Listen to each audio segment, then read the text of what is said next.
Así como a quienes son del área de informática, del área tecnológica, le cuesta a veces entender o ver que al otro le cuesta comprender cómo manejar algo en la computadora, cómo armar algo tan simple quizás como un documento, una carpeta, cómo enviar, cómo utilizar diferentes plataformas, y le cuesta por ahí ver y ponerse en el lugar del otro para decir, pero ¿cómo es eso que le cueste tanto? Además, empatizar. Exacto, es una cuestión de empatía, ponerse en el lugar del otro. Esto también pasa en cada una de las formaciones. Aquel que es matemático le cuesta ver o entender cómo sus alumnos no aprenden y no entienden la matemática, ¿sí? O cómo no utilizan el razonamiento naturalmente para poder sacar esta situación adelante. Bueno, desde el lado de uno, por ejemplo, desde mi formación, también una vez se dice, pero ¿cómo puede ser que no quede claro cómo armar una clase, cómo ser creativo en esto, cómo pensar una estrategia o una instancia de evaluación? Pero es esto, es la cuestión de la capacidad de empatía.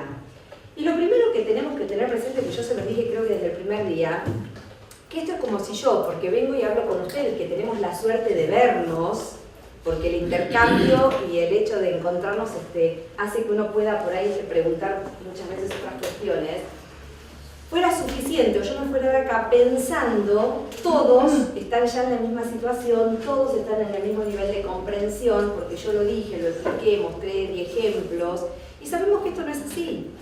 Bien, que hay algunos que todavía están en la situación de decir, no sé por dónde empezar ni entiendo qué es lo que hay que hacer. Y hay otros que yo me doy cuenta que ya van avanzando. ¿Bien?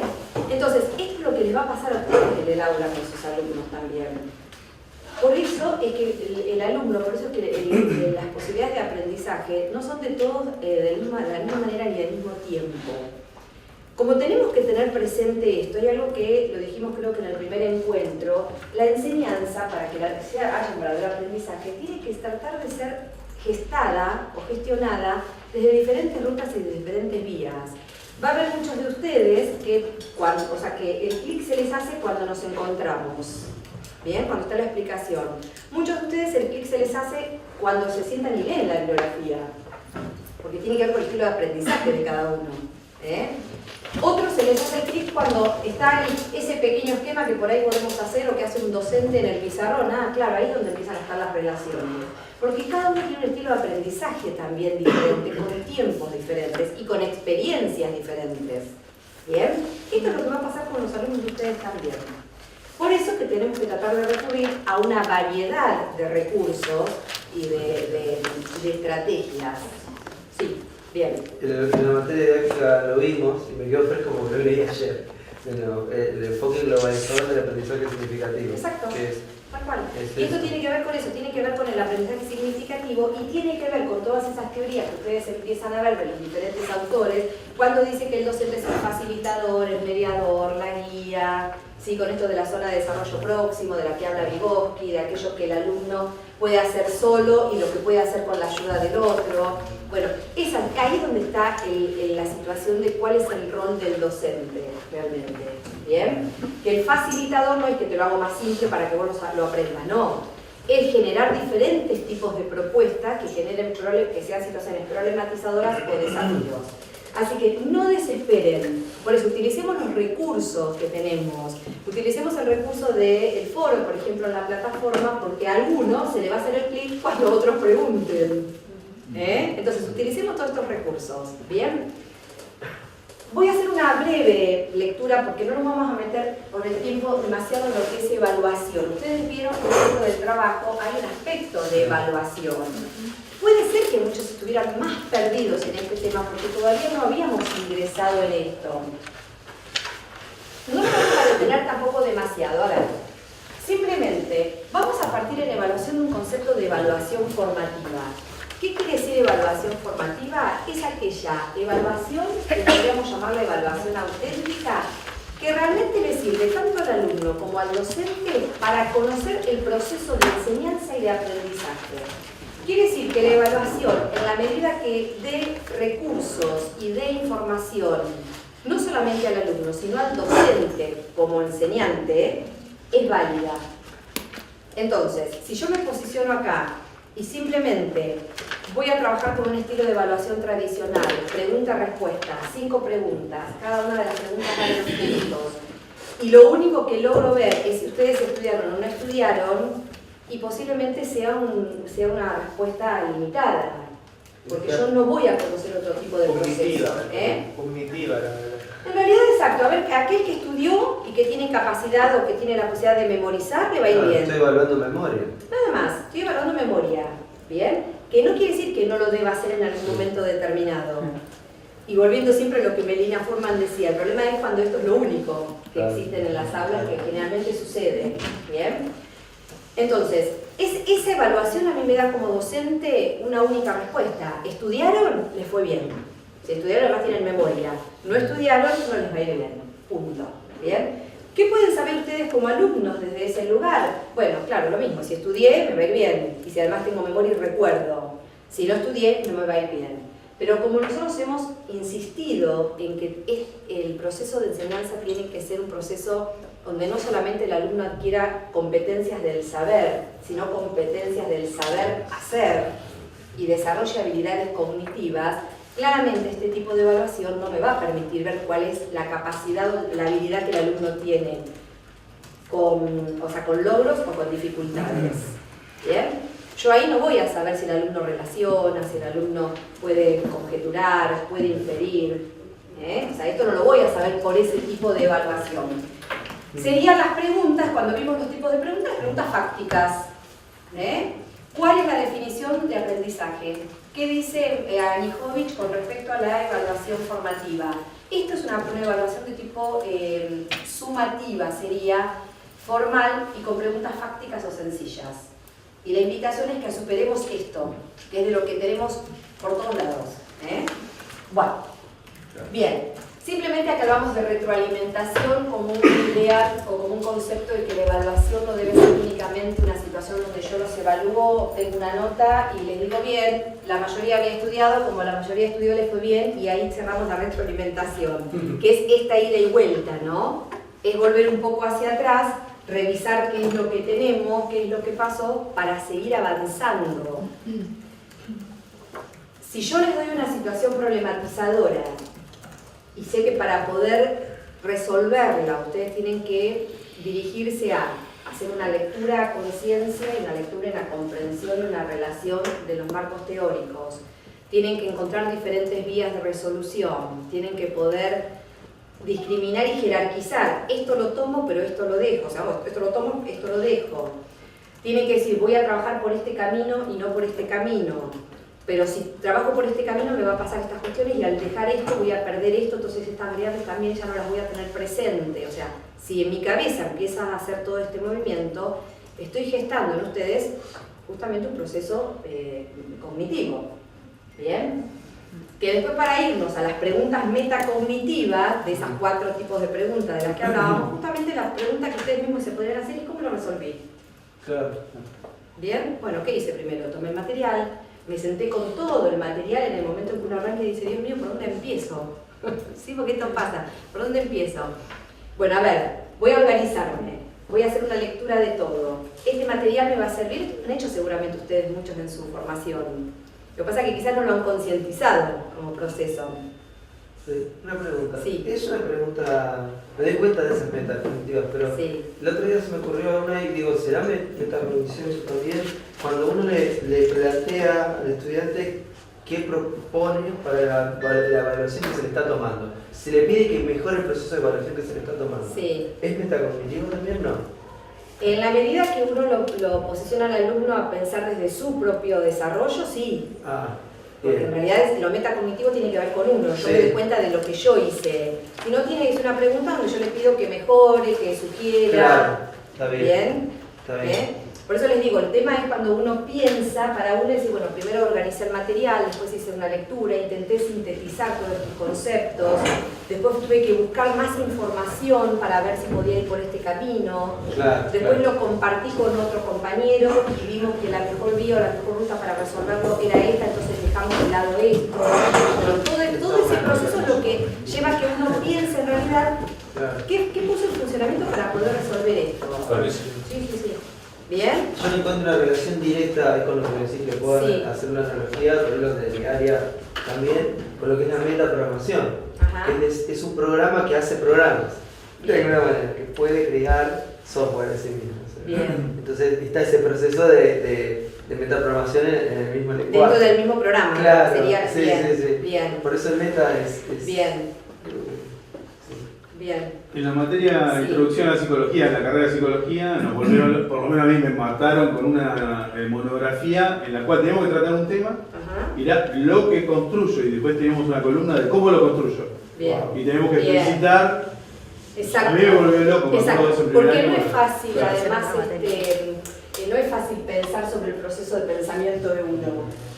Y uno no está habituado, los alumnos, los adolescentes menos todavía, a pensar cómo trabajé para resolver esto. A ver, qué tipo de análisis hice. Y para darse cuenta, incluso hasta el decir, para poder resolverlo tuve que inferir. Imagínense que por ahí ni siquiera es una palabra que sepan qué supone mucho. Pero tuve que inferir y tuve que hacer justamente, a partir de la inferencia me di cuenta que el proceso también iba por este lado. Bueno, eso es lo que nosotros tenemos que tratar de gestar en los alumnos. El tema está en que yo no puedo llegar a la instancia de evaluación y que esa sea la evaluación, pero el proceso de enseñanza fue el tradicional. Sino que durante el proceso de trabajo, yo tengo que llevar al alumno a que vaya trabajando y que vaya pensando y que vaya analizando. Tampoco no todos los temas que ustedes aborden van a ser posibles de ser trabajados desde ese lugar. Por eso está muy bien que uno cuando comienza con su organización anual de la materia diga, bueno, a ver, ¿qué cuestiones o qué aspectos teóricos yo voy a poder trabajar por esta línea o por este camino y cuáles voy a trabajarlo de una manera más tradicional a lo mejor? Porque no es que una cosa quita la otra, Entonces esto también es un análisis y es una evaluación que uno hace primero como docente, como planificador. Lo que sí tengo que tener presente es que la evaluación a mí me tiene que dar resultados de mi propio proceso de enseñanza. Si a mí no me sirve y lo único que yo voy a decir es, no, lo que pasa es que no habían estudiado, bueno, entonces ahí no estamos dentro del marco de una evaluación formativa, sino es una evaluación sumativa. Yo expliqué, di la clase y después los evalúo. En la medida que lo estudien y que hayan venido a la clase, les va a ir bien. Y si no fue esto, y bueno, y ahí vean ustedes qué es lo que pasa. ¿Bien? Bueno, a ver. Seguimos. La retroalimentación, bueno, a ver, debe ser constante, involucrar a alumnos y docentes, ofrecer información al alumno, mostrarle ejemplos. Acá entramos a un último punto que lo vamos a ver en el próximo encuentro, que es definir criterios e indicadores. Igual, antes de que nos encontremos en el mes de mayo, yo ya les voy a subir el material y les voy a subir el Power con respecto a criterios e indicadores, porque ustedes tienen que trabajarlo. Y algunos por ahí pueden decir, ¿cómo? ¿Para dónde arrancamos con esto? Está bien si están perdidos en ese tema porque no hemos avanzado nosotros en esto. O sea que eso no se preocupen, pero sí vayan haciéndome las consultas. Bien, mostrar ejemplos y contraejemplos. A ver, ¿qué sucede? Si yo lo que quiero, yo hoy traje algunos ejemplos para mostrarles, algunos ejemplos de tipos de actividades. Si yo lo que quiero que el alumno logre es esto, o sea, que el alumno logre esto, y que de pronto vamos a suponer que le pida que escriba algo con determinadas características, es importante y necesario que yo al alumno le dé el ejemplo de qué es escribir. Vamos a algo básico. Vamos a suponer que los alumnos tienen que escribir en cada materia. Los diseños curriculares establecen que hay que escribir en cada materia. De hecho, en algunas son puntuales, sobre todo en física, en biología. Aunque les parezca mentira, plantean leer y escribir en esas materias. ¿Bien? Sí. ¿De qué manera yo voy a hacer que el alumno realmente escriba? Porque escribir no es, bueno, a ver, escribir como lo hiciste. Sí, bueno, quizás el alumno no sabe ni por dónde arrancar, quizás sí. Vamos a suponer que uno de los indicadores de evaluación dentro del proyecto de escritura, porque escribir supone meternos en lo que sería la microescritura. ¿Bien? A ver, yo puedo hacer que todos ustedes escriban. El que sabe escribir bien no va a ser hermoso. El que le cuesta escribir va a haber mayores dificultades, pero metámonos en qué supone realmente escribir. Y le estoy dando un ejemplo acá, Anoten de actividad que puede ser hasta para evaluar. Yo les voy a pedir que ustedes escriban ahora un texto que esté organizado por ahí en 5 párrafos y uno de los indicadores de evaluación tiene que ver con la capacidad o la ligadura textual. Y la coherencia, ¿ven lo que uno habla? Porque el texto es coherente. ¿Qué quiere decir que el texto es coherente?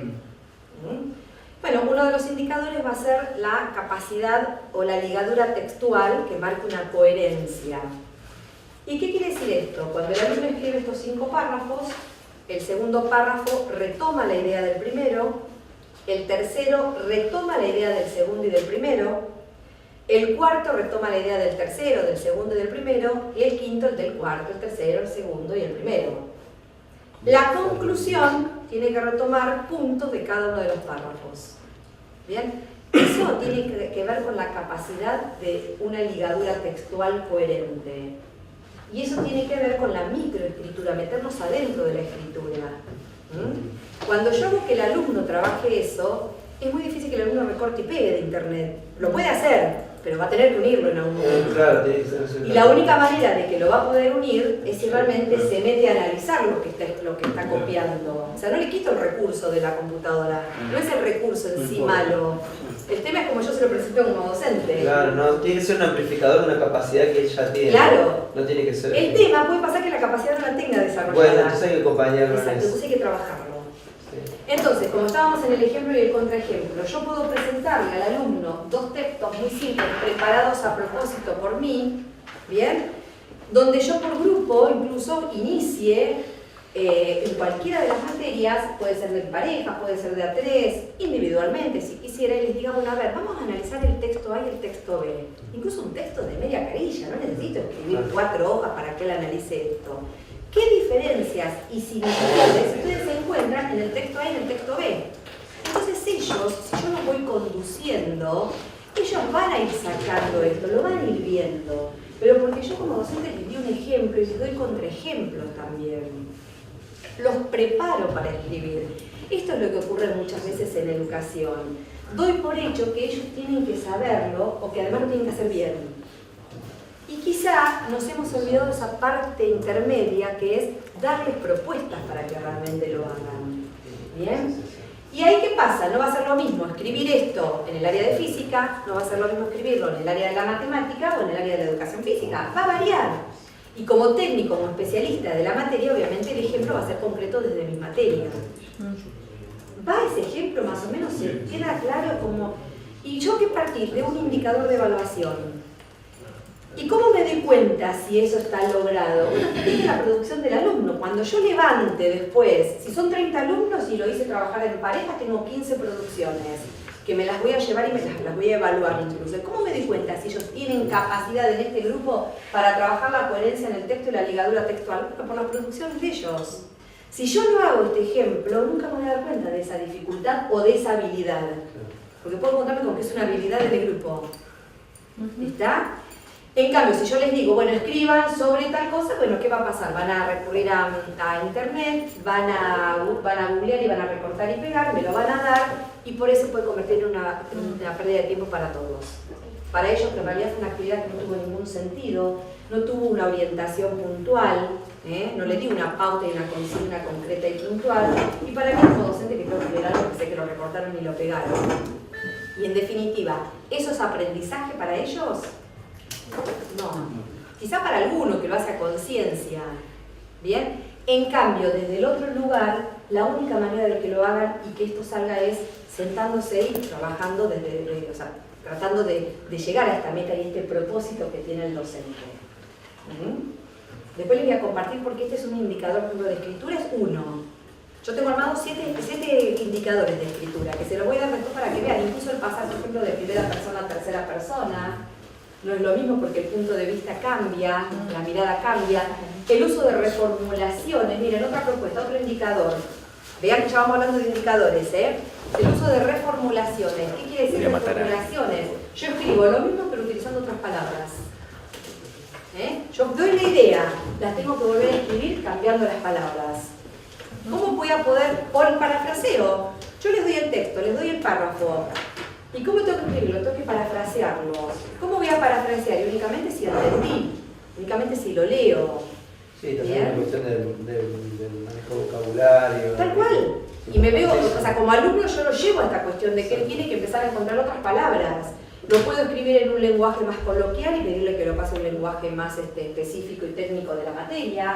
Al revés, puedo trabajar desde un lenguaje técnico y pedirle que lo pase a un lenguaje coloquial porque lo tiene que explicar. Claro, bien, exacto. Lo tiene que explicar a lo mejor a un grupo de alumnos, de estudiantes que, vamos a suponer, vienen de otra orientación. Bueno. Yo a modo de juego utilicé con un curso las normas APA. Bien. Porque ahí ya se ahorra el tema de perder tiempo en el formato, que todo el mundo se confunde, se usa la plantilla de normas APA, pero en la plantilla está delimitado qué es un resumen, qué es un abstract. Que es una bueno, ese es otro indicador que yo puedo utilizar al momento de evaluar y calificar. El alumno utiliza las normas APA. ¿Sí? O sea, esto va a tener que ver con una determinada presentación para el trabajo. Bien, bueno.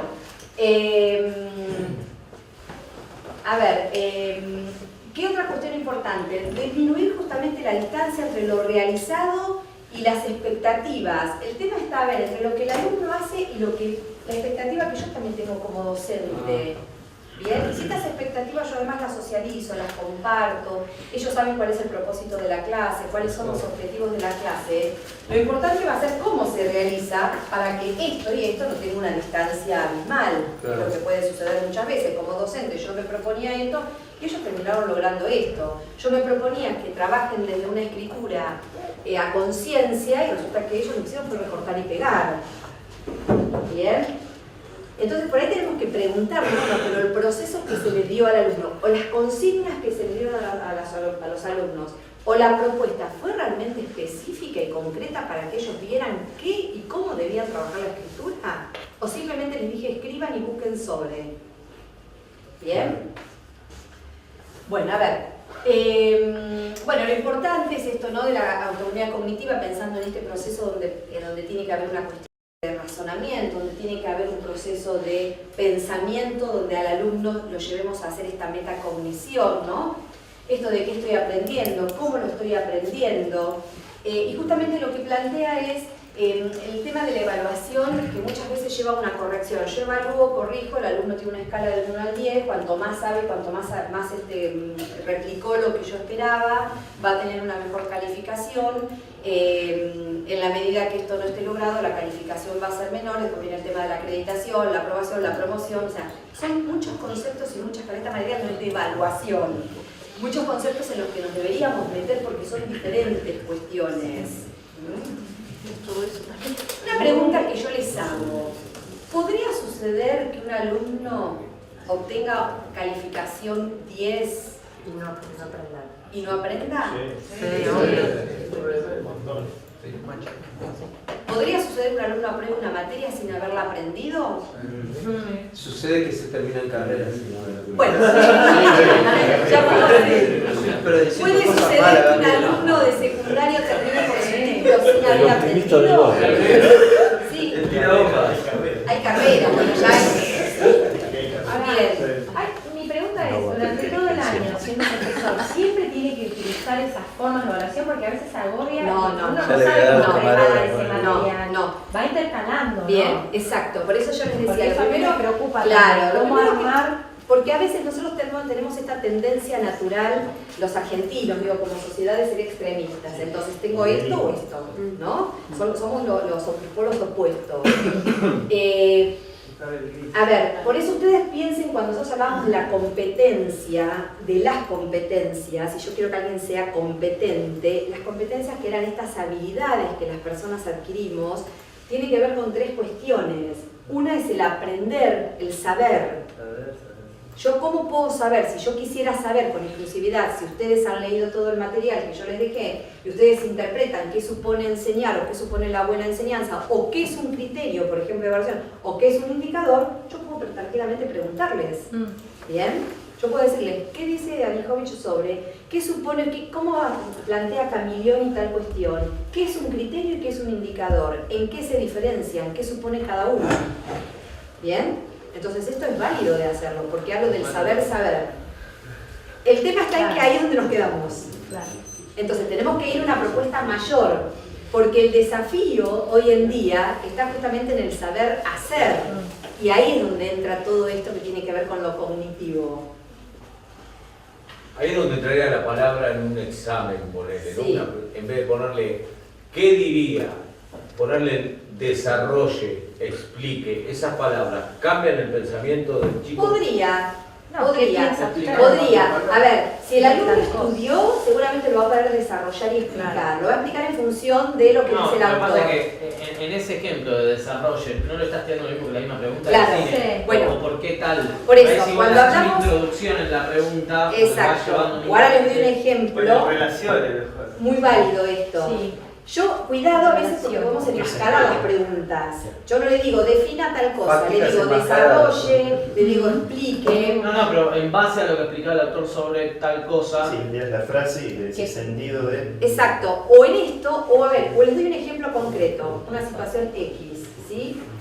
¿Qué conceptos, qué cuestiones, o cuál sería la mirada del autor, o cómo se reflejaría la mirada del autor en esta situación problemática? Claro, ¿Bien? claro. Es que El se alumno no pregunta. tiene que contarme a mí qué dice el autor. Es más, Sí. yo lo puedo tener al Lo libro, puedo puedo tener el dejar ahí. material, y el alumno en realidad puede ir y leerlo. La única situación es que si no lo leyó nunca, hacerlo en instancia de evaluación le va a resultar mucho más complejo, porque esto debería haberlo internalizado, analizado, procesado, haberlo trabajado en el aula, Sí. ¿bien? Pero con esto, ¿qué es lo que ustedes tienen que hacer en el trabajo integrador? O sea, a ver, si ustedes no avanzan, algunos por cuestión intuitiva y por experiencia en el aula van a poder ir resolviendo algunos de los puntos sin hacer un proceso de análisis profundo de la bibliografía o sin haber estado por ahí en los presenciales. Pero en algún punto seguramente van a necesitar ir a recorrer la bibliografía. A ver, ¿y cómo era esto? ¿Cómo era la situación? Entonces, para que yo pueda llevar adelante y pueda generar una verdadera instancia, situación de enseñanza dentro de este marco conceptual, y tengo que haberlo leído, tengo que haberlo... Entonces, lo que estoy haciendo es una aplicación concreta de ese marco teórico, que no es lo mismo que decir cuál sería la buena enseñanza establecida en el libro tal, porque ahí repetirían lo teórico. Tiene mucho que ver con la persona que tiene experiencia, o sea, la persona Sí. que enseña tiene experiencia. Totalmente. Yo, a lo que yo entiendo, no, mi área, si el que enseña programación nunca programó, es muy difícil. Y posiblemente Que lo lleve a la Bueno, práctica. Claro, Que lo lleve a la Claro. puede ser, sí. Claro, Quizá. es muy difícil. A veces la experiencia o la trayectoria es un factor que puede... Hay gente que puede estar muchos años haciendo lo mismo y sin embargo seguir posicionados en un lugar. Sí, también, ¿no? claro, sí. Creo que es poder pasar esta barrera e ir un poco más allá. Y después hablando de competencias, la última era el saber ser. Por eso, Sí. cuando nosotros hablamos de competencia, yo puedo trabajar con algunos de estos aspectos. Claramente va a haber ciertos temas dentro del área que cada uno de ustedes trabaja que les va a permitir trabajar más desde el saber, y va a haber otros que les va a permitir más trabajar desde el saber hacer. Lo que tenemos que tener presente, por eso yo me remito y creo que ese video de Melina Furman, en realidad cuando uno lo analiza, resume un poco todo lo que hemos visto, lo que tratamos de ver acá en la materia. Insistentemente las aulas están copadas y llenas de situaciones fácticas. Sí. ¿Mm? Y donde el alumno lo único que necesita es hacer uso de su memoria. En la medida que el alumno memorice, va a poder resolver esto que yo le pregunté porque es fáctico. Y como el alumno no está acostumbrado a enfrentarse a situaciones problematizadoras o a desafíos cognitivos, cuando se lo propongo no lo quiere hacer tampoco, porque es más trabajo. Y para el docente también. Sí, Bien. porque hay evaluaciones que se pueden practicar en realidad, que todos piensan, ¿cómo vas a practicar una evaluación? Le estás sacando la exigencia a la evaluación y no es No, así. claro, y esto, miren, porque yo les decía, les daba el ejemplo de la escritura. Ahí tienen un excelente ejemplo de una situación de enseñanza con una situación de evaluación. Cuando yo les pido a ustedes, hagan este texto, escriban un texto ahora sobre este tema, van a tener todo el material en mano, pero las pautas tienen que ver con la escritura, porque el objetivo es ver la escritura, no ver qué saben ustedes del tema energía, sino ver la escritura que ustedes hacen de manera coherente ahora en la materia sobre este texto. Entonces van a tener todo el libro en su mano, tienen que escribir un texto de 2 carillas como máximo, donde haya 7 párrafos, pero que cada párrafo retome la idea anterior. Bueno, yo al alumno lo estoy poniendo en un lugar donde sí o sí tiene que pensar. Entonces, quizás en un principio puede ser que lo trabajen de a 3, puede ser que después lo hagan de a 2, hasta que después esto se automatiza en el alumno. Esto es lo bueno, después eso se automatiza, pero para que se automatice los tengo que trabajar. Tengo que practicarlo, tengo que enseñarlo y mostrarle los ejemplos y contraejemplos. Porque quizás solo no lo logren hacer. ¿Bien? Porque nos olvidamos de esa partecita que era de mostrarlo, era de compartirlo.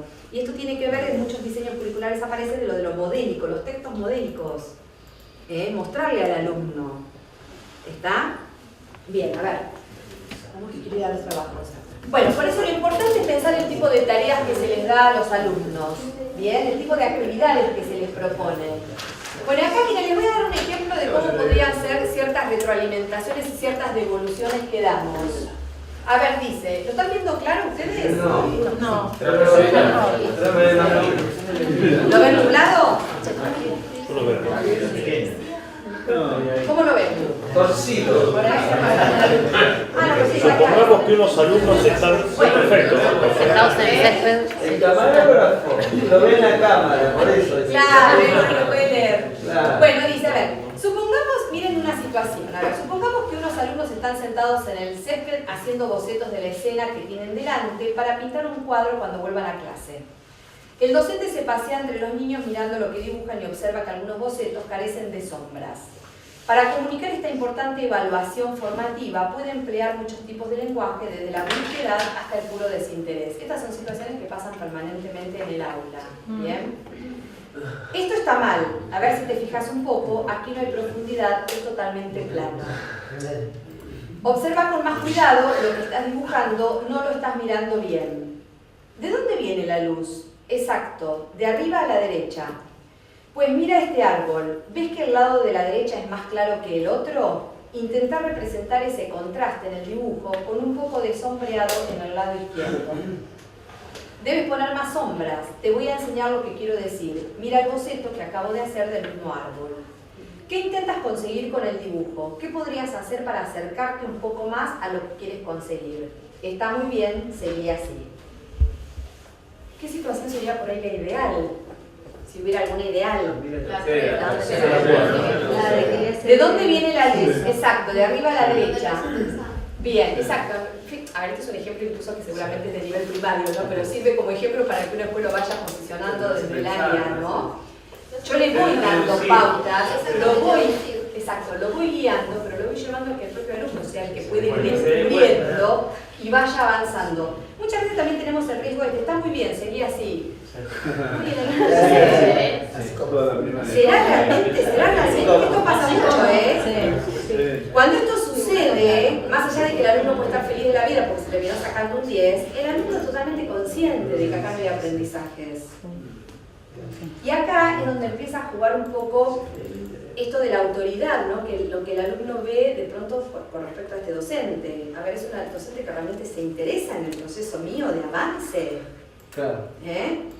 ¿Realmente le preocupa si yo hice esto pero puedo seguir progresando y avanzando en esto? ¿O realmente está todo bien, corrige, entonces nos evitamos problemas, nos evitamos inconvenientes? ¿Bien? Sí. Después otra que también es interesante y que por ahí a veces no es la más elegida, la mayoría elige la tercera. No, la última. La cuarta. Bien, acá en realidad es un tipo de retroalimentación también donde yo lo llevo al alumno a un proceso mayor de análisis personal de él. Pero esta que no suele ser elegida, la otra dice, debes poner más sombras, te voy a enseñar lo que quiero decir. Mira el boceto que acabo de hacer del mismo árbol. Tiene que descubrir. A ver, no está mal que el docente dé un ejemplo. A veces tenemos miedo, ¿no? ¿Cómo le voy a decir yo lo que tiene? No está mal, porque tiene que ver con esto de los ejemplos y los contraejemplos. Sí, pero tenés que elegir muy bien el ejemplo, porque ya se te puede copiar de Claro. Perfecto, pero a lo mejor la misma. Y si fomentar la copia de la aula. A ver, en un principio quizás no pasa nada. El tema está en que después se generen otras situaciones donde los alumnos vean que hay una manera en que se puede llegar a hacer. Capaz le podés dar un ejemplo de otra cosa y no que te lograr lo mismo. ¿No? Le podés dar un ejemplo de otra cosa y no que te digamos, en vez de darle el ejemplo del mismo árbol, le darle de otro A árbol. ver, el problema estaría, perdón, que si yo, el problema está en si yo en la próxima le vuelvo a decir, o sea, le vuelvo a pedir exactamente lo mismo. Realmente lo que ahí sucede es que el alumno va a hacer lo que yo quiero que él haga. Pero si yo le doy este ejemplo para llevarlo a él a seguir en búsqueda después en otra propuesta, está perfecto porque lo estoy orientando. A veces creemos que los aprendizajes son mágicos en los alumnos. Los alumnos, totalmente. Los alumnos aprenden por sí solos con mapas conceptuales. Y no, yo tengo que mostrarle qué es un mapa conceptual y explicarle para que ellos puedan avanzar en la construcción y la elaboración de los mapas conceptuales. Pero a veces pretendo que lo hagan y me enojo si no lo hacen, además como yo quiero. Entonces los califico desde ahí. Sí. No, que justamente yo decía el chiste, pero lo hacía a propósito de fomentar la copia. Nosotros en software lo hacemos más cuando procuramos que compartan código, porque es compartir conocimiento empaquetado. O sea, de hecho, industrialmente el código se mejora copiándolo, compartiéndolo. Claro. Si no, no hay mejora. Bien. Y ese trabajo científico igual. Bien. Yo me baso en los trabajos de otros. O sea, además, no es la copia... Bien, hay áreas o hay materias en las que el ejemplo vacía. que yo le presente obviamente va a permitir que después esto dispare otras cuestiones también. Exacto. El tema es este, si yo siempre digo, bueno, cada vez que lo hacen lo van a hacer de esta manera como yo dije, esa es una cuestión. Ahora, si yo disparo y con esto genero otras situaciones, bueno, hago que el alumno vaya encontrando otros caminos. Bien, a ver, bueno, incluso acá miren, por ejemplo, tienen dentro de los ejemplos de retroalimentación, muy rápido porque quiero que hagamos algo del trabajo. Sí. Van a leer que hay diferentes tipos de retroalimentaciones y de devoluciones y tiene que ver un poco con esto que habíamos visto en la otra diapositiva. No genera mayores dificultades. Miren, les voy a dar un ejemplo. Acá vamos a leer este ejemplo y acá voy a pasar todos los otros ejemplos. Dice, un maestro técnico está enseñando en un curso de soldadura. Entrega a sus estudiantes una serie de instrucciones para construir un ángulo recto con metal y los criterios que debe cumplir el producto. Les indica que cuando crean que han finalizado, escriban su nombre en el ángulo que hicieron y lo depositen en una gran mesa de trabajo ubicada al frente del salón. A medida que terminan, los estudiantes escriben sus nombres en sus ángulos y se acercan decididos a la mesa. Pero al acercarse, ven que sobre ella están dispuestos en hilera una gran cantidad de ángulos hechos por alumnos de cursos anteriores, ordenados desde los más desprolijos hasta los menos logrados. Antes de depositar el suyo sobre la mesa, los estudiantes lo miran y lo comparan con los que están allí. Muchos vuelven a su mesa de trabajo y comienzan nuevamente su trabajo. Claro. Este es un caso, según uno de los autores, Wiggins, un ejemplo del mejor tipo de devolución formativa. Ustedes vean que el profesor te dijo nada. Nada. No hay juicios de valor, no hay elogios ni críticas. Se trata simplemente de un dispositivo que permite que el propio estudiante compare lo que hizo con lo que se propuso hacer. Obviamente es relativamente sencillo montar un dispositivo de esta naturaleza en una producción material, en algo concreto. Es más difícil llevar esta idea al plano de la producción intelectual. ¿Bien? Un camino posible, y acá está lo importante, es que los estudiantes analicen 3 trabajos escritos, uno muy bueno, uno intermedio y uno insatisfactorio. Esto que yo les decía, les doy 2 cuestiones escritas, analícenlas. ¿Qué tiene A y qué tiene B? Los alumnos lo van a deducir y lo van a ir induciendo también a esto. Sin decir cuál es cuál. Nada, yo no les digo nada. Es más, en el área de las exactas, en matemática, en física, les doy 2 ejercicios. Ahora, perdón, no se los digo porque está escrito, esperen. Otro camino es emplear rúbricas que permitan al estudiante autoevaluar distintas dimensiones de su trabajo. Esto de las rúbricas es lo que vamos a ver en el próximo encuentro. Yo les doy a ellos, vieron que ustedes en el trabajo que les di hay un cuadrito de indicadores. Sí, bueno, quiere decir que la medida que ustedes van logrando esos indicadores, el trabajo estaría alcanzando los propósitos que tiene planificado, los objetivos que tiene planificado. Tienen un puntaje de Claro, bueno. Entonces vamos a ver también qué pasa con la rúbrica. La rúbrica, que puedo organizarlo a partir de una escala de valoración, es aquello que está muy bien logrado o excelentemente logrado, medianamente logrado o aquello que no está logrado directamente. Entonces el alumno va viendo cuál es su nivel de avance en esto. Bien, pero eso lo vamos a ver después. Bueno, a ver, voy a mostrarle ejemplos y ya nos metemos y me quedo si quieren igual esperen que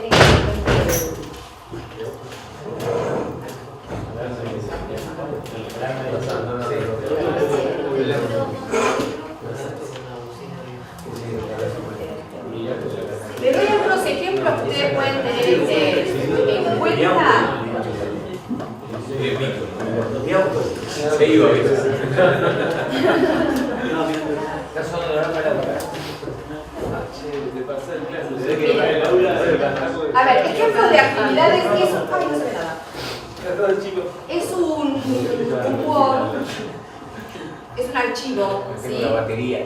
Bien. Es un archivo que ustedes, que yo después se los voy a pasar también, ejemplos. Todo esto lo subiría en la clase Sí, 6. sí. Perdón, no, pregunto. Sí. A ver. Solo leer. Miren, acá hay un ejemplo, dice. A ver, se inicia la clase. Se inicia la clase, la misma va a ser expositiva, porque vieron que a veces queremos también que uno tiene que convertirse en el mono del circo. No es así. No es así. El tema es cómo es la propuesta que le doy a los alumnos. La clase va a ser expositiva, que no pasa nada porque sea expositiva. Bueno, va a ser expositiva. Pero el docente, sabiendo de antemano que su objetivo es que los alumnos tomen apuntes, ustedes no lo ven. Ahí no se lo ven. Yo sí. Tomen apuntes y relacionen los conceptos. O sea, de antemano el docente ya sabe qué es lo que quiere. Los alumnos van a tomar apuntes y relacionen conceptos. A medida que los va mencionando, los escribe en el pizarrón. Faltando media hora para concluir la clase, solicita que en parejas o individualmente organicen los conceptos en una red o esquema conceptual. Esto favorecería a la atención de los alumnos en clase. Si el alumno tiene que tomar apunte, se ve la necesidad de prestar atención. ¿Bien? B, la toma de apuntes, que también hay que enseñarla, porque muchas veces no saben cómo tomar apuntes. C, las relaciones, ya que son ellos los que deben hacer el proceso. Y acá hago un paréntesis y yo creo que una vez les di este ejemplo. Si yo soy docente y vengo y voy armando el esquema, el cuadro con los conceptos y demás, yo me voy de la clase y digo, qué bien, ya está, ya todos han hecho la relación. ¿Quién hizo la relación? Ustedes. Yo. Claro. Y ustedes podrían estar pensando en cualquier otra cosa. ¿Bien? En cambio, si lo que les digo es, miren, mientras yo voy hablando, voy mencionando y voy anotando los 4 conceptos fundamentales, y cuando terminamos la clase, ustedes, como tomaron los apuntes, se van a juntar de a 2 y van a hacer un esquema, una red conceptual, o los van a explicar, o la forma que yo utilice, y esto me lo voy a llevar porque esto lo voy a evaluar, ¿sí? Yo al alumno lo estoy poniendo en otro lugar, porque mientras va tomando apuntes además tiene que empezar a hacer relaciones de conceptos. ¿Está? Bueno, y D es una modalidad de evaluación diferente. Se evalúan habilidades, no incorporación de conocimientos. ¿Está? ¿Y qué habilidad? Bueno, la relación, puntualmente. Y en este caso lo hace sobre los conceptos que yo les dije. Si nosotros estamos en una práctica habitual en el aula, yo podría no escribir incluso los conceptos en algún momento. Y podría dejar para que los alumnos armen la red conceptual sobre los conceptos más importantes de la clase. Y ellos, si esto es una práctica habitual, después empiezan a incorporar y a darse cuenta de qué es lo esencial de cada clase. Bien, vamos a otro ejemplo. Este me parece que lo habíamos visto. Dice, imaginemos un caso de un alumno que tiene alta dificultad para memorizar. Si a este alumno se le administran pruebas escritas, que siempre tengan consignas basadas en el tipo fáctico, será altamente probable que siempre tenga malos resultados en su calificación. Nunca se sabría si podría ser otro tipo de consignas, aunque el ítem fáctico tuviera baja calificación por su dificultad para memorizar. ¿Vamos hasta ahí? Bien. Al brindarle la prueba escrita, en la prueba escrita otro tipo de preguntas, se le estaría garantizando la posibilidad de ir más allá de lo memorístico y evaluar otras habilidades cognitivas en relación al conocimiento. Lo mismo sucede. Y acá por ahí un poco a la pregunta que me habías hecho vos, de si siempre tenemos que trabajar.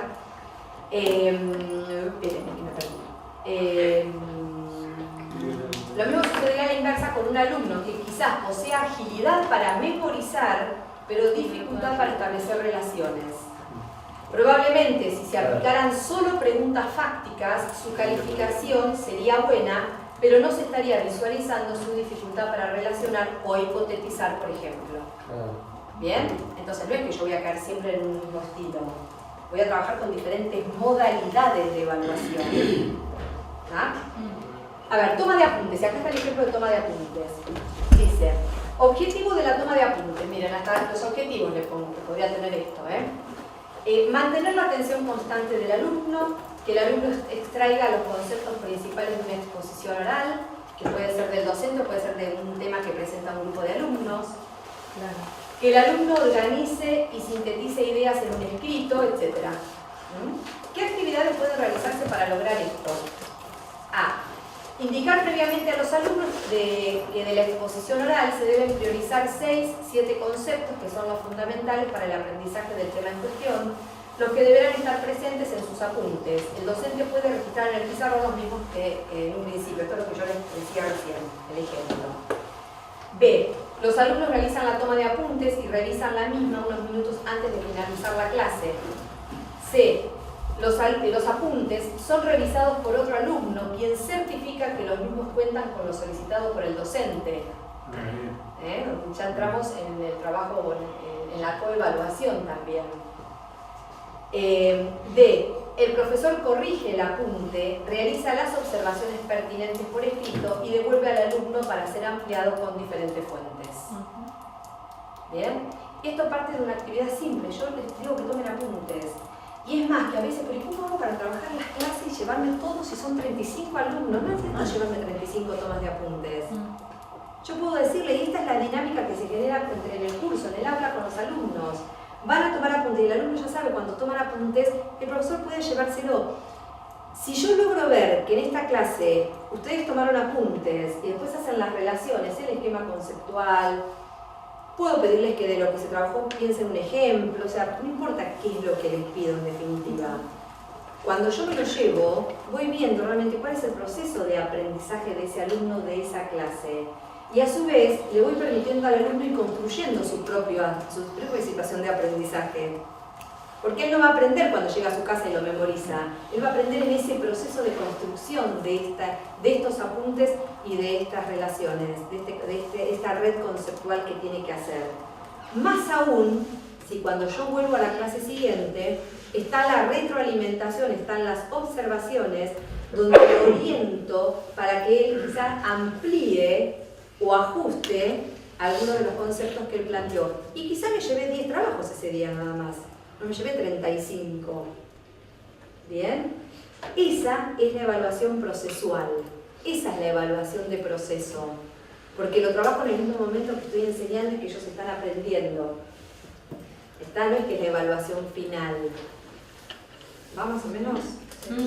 Díganme por favor si no va, Sí, se entiende. Lo vamos a ver igual en el foro, lo vamos No, se entiende bien. Bueno, yo, si no le preguntan a él que lo entendió. No, pero no hay problema. Me entra en duda, tuve un caso, y hay, los chicos que tienen dislexia, pero en este caso justamente se lo encontraron tarde, de grande. Entonces, es un chico que por ahí le das algo para escribir y no te dice nada. Y no lo hace. Y no te dice nada porque... No, generalmente los niños tienen dislexia o tienen otras dificultades, uno esto lo va a observar y bueno, va a acompañarlos también en un proceso por ahí más personalizado, ¿no? Claro, por ahí... o va a buscar otras herramientas. A mí me dijo la psicopedagoga la otra vez que lo deje grabar audios. Sí, o por ahí trabajar más va a intentar lo escrito, pero va a trabajar más después desde la oralidad, va a ampliarlo desde el oral también. Claro. ¿Bien? Porque por ahí se puede expresar bien hablando. Pero Exacto, no. exacto, la dificultad está en lo escrito justamente. Bueno, vamos con otro. Trabajo, mire, con artículos, textos cuyos autores representan posiciones opuestas sobre un tema. Acá les estoy ayudando a armar parte del trabajo, Porque acá vamos poniendo actividades. Nos van a poner las mismas después, ustedes las tienen que... Yo les estoy dando los ejemplos, lo modélico, después ustedes van a ir repensando esto. Objetivo de la clase, analizar los puntos de vista de dos autores sobre el tema X, pudiendo conformar una síntesis entre ambas. ¿Qué actividades pueden realizar para lograr esto? Por ejemplo, lectura comprensiva de ambos artículos, textos. B. Comparar ambas posturas sobre la base de ciertas variables que determina previamente el docente según su intención pedagógica. Por ejemplo, y acá yo le doy como docente sobre qué quiero que analicen. Esa es otra de las dificultades a veces. Encuentren semejanzas y diferencias. ¿Y sobre qué? Bueno, acá yo, según lo que yo quiero como docente, le estoy dando variables, le estoy dando los componentes sobre los que tiene que mirar. Por ejemplo, la viabilidad de la postura de los autores en la actualidad, la epistemología del pensamiento de los autores, la verificación de los supuestos que sostienen. ¿Se entiende? O sea, yo les digo, si vos vas a comparar esto y esto, pero en base a esto lo van a comparar. ¿Bien? Entonces yo lo voy orientando al alumno para lograr lo que realmente considero que tengo, o sea, lo que tengo como propósito para el aprendizaje de ellos. La síntesis final, integrando las variables del punto B. Bien, o sea, entre lo del artículo A y el artículo B hago una síntesis final. Y después miren, acá hay ejercicios de matemática, de física, de química. Claro. Por ejemplo, el objetivo es comparar y analizar dos resoluciones. ¿Qué actividades pueden realizar para lograr esto? Se entrega a los alumnos dos ejercicios resueltos, uno correcto, el otro incorrecto. Se solicita que analicen los mismos. Es conveniente brindarles variables a partir de las que deben analizar los ejercicios. ¿Se entiende esto? Por ejemplo. Por ejemplo. Yo soy la de los ejemplos. Bien, perfecto. A ver. ¿Qué cuestiones son las que tienen que comparar, digamos? Exacto. No abierto. Yo puedo darle los dos ejercicios, y en esto los matemáticos y los del área por ahí surgen más estos ejemplos. Por ejemplo, puede ser, vamos a suponer, el uso de qué tipo de operaciones utilizaron, ¿sí? Algo básico, la suma o la multiplicación, que sabemos que son operaciones que nos van a conducir a un mismo resultado. ¿Bien? Pero entonces, una cuestión es qué operaciones, qué tipo de datos tuvieron en cuenta. ¿Bien? ¿Qué datos toman acá? ¿Qué datos toman en este? ¿Está? Bien, pues después cada uno lo va ampliando en función de su formación, en función de la materia. Por eso, arriba yo les daba, que es algo más de lo general, les daba los ejemplos. A ver, ¿qué posibilidades hay de lo que dicen los autores hoy en día pueda ser utilizado? ¿Cuál es la epistemología del pensamiento de los autores? Porque seguramente el texto que yo les dé va a tener muchos datos, muchos aspectos. Pero yo quiero que ellos trabajen sobre estas dos cuestiones, sobre estas tres cuestiones. ¿Cómo focalizarlos, no? También. Exacto, es focalizarlos y llevarlos hacia... O sea, ¿por qué focalizarlos? Porque yo tengo una intencionalidad pedagógica, tengo un propósito de enseñanza para que haya un logro, un aprendizaje. Entonces, como docente los voy orientando. Y esto tiene que ver con la consigna. Cuanto más clara y puntual y específica es la consigna, más posibilidades hay de que los alumnos realmente logren los aprendizajes en función de lo que yo me propuse de la enseñanza. ¿Va? A ver,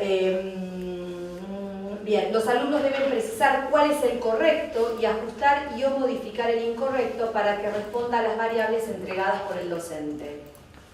Y por último, miren, hasta una situación de juego. Vamos a suponer por la gente que es por ahí del área de educación física, que a veces, ¿cuál es la enseñanza de la educación física? Generalmente, la actividad motriz. Y tiene que haber una actividad también cognitiva, a través del juego. ¿Qué actividades se realizan? Se organiza el grupo en dos equipos. Un equipo observa a sus compañeros mientras se desarrolla un juego en base a variables, indicadores que el docente les dio previamente. O sea, yo les digo qué es lo que tienen que observar. A lo mejor puede ser... la organización de los jugadores en la cancha en el momento que tienen que hacer una defensa. ¿Sí? Les digo sobre qué tienen que observar, si no ellos no saben por ahí qué. Bien, ¿por dónde voy?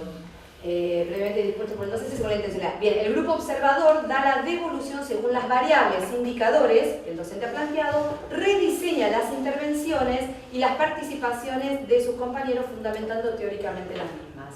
Entonces ellos les van a decir, cuando el profesor nos pidió que nosotros observemos cómo es la organización táctica en el momento de la defensa de una situación de juego tal. ¿Bien? Bueno, nosotros que tenemos el material y que suponemos que tenemos el reglamento, porque ahí lo que pasa, ¿cómo estudian los alumnos de educación física? De memoria los reglamentos. ¿Bien? Y ahí es donde nos olvidamos de lo cognitivo. Volvemos a lo memorístico. El reglamento dice esto, entonces, en base al reglamento ustedes hicieron este juego. Es más, no quiero que lo hagan ellos en vivo y en directo, tomo alguna situación que esté grabada. De un juego de los grandes jugadores, imagínense presentarles a los adolescentes o a los alumnos situaciones reales de juego de las grandes estrellas del juego, de fútbol, de tenis, de lo que sea. Claro. Partido de Racing. Bueno, no sé, yo que soy de Boca, no sé si puedo. Bueno, de lo que sea. Miren qué motivador para ellos. Bueno, para por ahí. O deportes que realmente lo lleve al alumno a un recurso o a un elemento que seguramente todos van a estar mucho más motivados que si les doy para que lean solamente el reglamento, pero lo van a analizar en base a un marco teórico.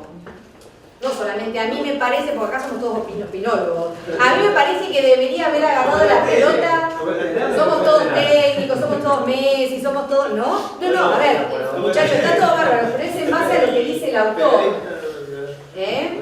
Bien, entonces, vean que es una situación en la que yo al alumno lo pongo a pensar. Y tiene que fundamentar, y tiene que mirar esto que yo le estoy dando porque yo quiero que él, como docente, yo quiero que logre estos aprendizajes. Bueno, ahí tienen una serie de ejemplos que se los voy a compartir y a partir de ahí ustedes lanzarán sus mentes creativas y generarán propuestas maravillosas para sus futuros alumnos. ¿Bien? Rápido. Torbellino de ideas, exacto. Es más, es muy bueno y yo voy a tomar porque seguramente van a aparecer ideas fantásticas que están buenas que las vamos a socializar para que tengamos ejemplos de cómo podemos gestar una situación de enseñanza desde otro lugar.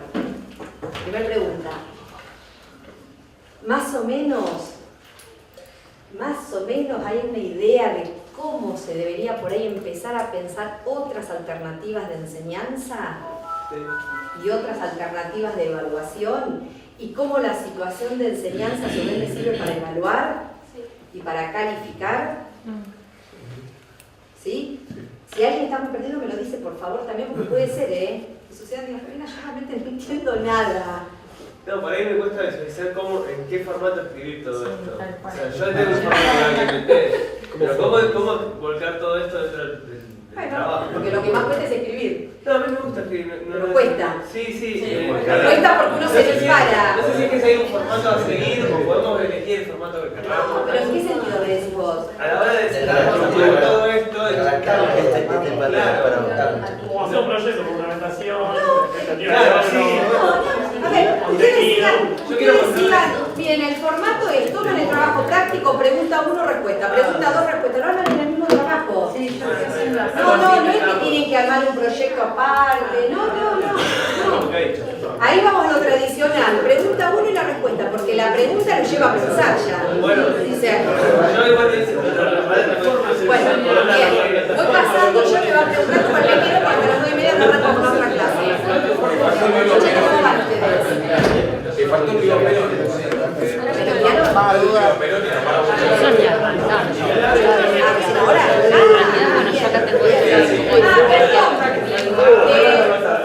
miren, porque sé que hay varios profes que les piden por otro lado. Lo que van avanzando me lo mandan por correo electrónico en la plataforma. Bueno, a ver, no me lo mandan en compartir documentos, me lo mandan por la plataforma al mail. Va a pasar lo siguiente, yo les voy a responder quizá inmediatamente desde mi teléfono, les voy a decir lo recibí para que calmen ustedes la ansiedad. Pero lo que voy a hacer, como se los contesto por el teléfono, yo después me tengo que sentar en la plataforma. Bien, entonces, vamos a hacer lo siguiente, porque yo ya voy trabajando con la Corte 2, ya voy trabajando de esta manera también. Yo en verde les voy a poner a ustedes sugerencias, ideas, voy a hacer estas devoluciones, ¿no? Cuando ustedes me manden las correcciones, vamos a trabajar siempre en ese mismo archivo. Que va a estar como muy desprolijo al principio, porque va a estar... B1, B2, versión. No, ustedes me mandan, yo los voy guardando. Soy yo la que voy guardando. Ustedes van a seguir escribiendo y van a dejar todo lo verde que sea de correcciones. Van a agregar lo que entonces va a estar, lo que ustedes escribieron, lo verde que yo les puse, lo que ustedes volvieron a cambiar, lo verde que yo les contesté, lo que hasta que quedó definitivo, digamos bien, hasta acá llegamos. Cuando estemos, y así van a trabajar todos los puntos, cuando lleguemos a la versión final es donde lo dejan prolijo. Bien. Donde le sacamos todo lo verde y queda la versión final. Porque de esa manera, tanto a ustedes como a mí, nos sirve lo que fuimos trabajando y lo que fuimos intercambiando. Una sugerencia general para todos. ¿Qué es lo que pasa generalmente cuando uno propone o les pide pensar actividades? Vamos, o ocurre lo de siempre. Bueno, a los alumnos se les va a dar trabajos prácticos, van a mirar videos, vamos a hacer salidas educativas. Bien, eso está bien. Lo que yo quiero es que ustedes profundicen ahora en cómo va a ser. No les voy a decir que pongan cada una y que lo profundicen, sino bien, vamos a trabajar a partir de videos. Bien, expliquen toda la situación del trabajo con videos. Con que hagan una es suficiente. Bien, no es que les pido que piensen en profundidad trabajo práctico, que piensen cómo va a ser la situación de video, porque si no seguimos en lo mismo, nos quedamos en lo general. Y el tema está, bueno, bien, perfecto, van a ver videos, pero ¿cómo va a ser la propuesta del video? ¿Qué es lo que ellos van a tener que hacer? ¿Qué es lo que vos le vas a dar a ellos para que resuelvan? ¿Qué es lo que van a tener que hacer ellos en el momento que ven el video? ¿Qué van a tener que hacer después que miran el video? Sería algo así como ¿qué esperamos nosotros después de esa actividad? Exacto, durante y después de esa actividad. Porque si no seguimos en lo mismo. ¿Bien? ¿Qué es esto de, como si yo les digo, bueno, van a elaborar apuntes, van a hacer mapas conceptuales y van a hacer trabajos prácticos? Sí, sí, bien. Pero ¿cómo va a ser la propuesta en cada una de ellas? Esto después no es que uno cuando se sienta a planificar en clase lo hace, o sí, porque uno después lo incorpora tanto que no le genera una situación ni de molestia ni de excesivo trabajo pensar cómo va a ser cada una de las propuestas. Por eso yo les compartí estos ejemplos de cómo es realmente una situación de toma de apuntes, cómo es una situación de análisis de artículos. ¿Está? Imagínense que si ustedes me ponen análisis de artículos, y para algunos puede ser, bueno, análisis de estos dos artículos, listo. Pero yo necesito vayamos más allá, ahí es donde está el desafío para ustedes. Y ahí está lo problematizador y el desafío cognitivo. ¿Se entiende esto? Bien, como sugerencia puntual. Bien, vamos. Sí.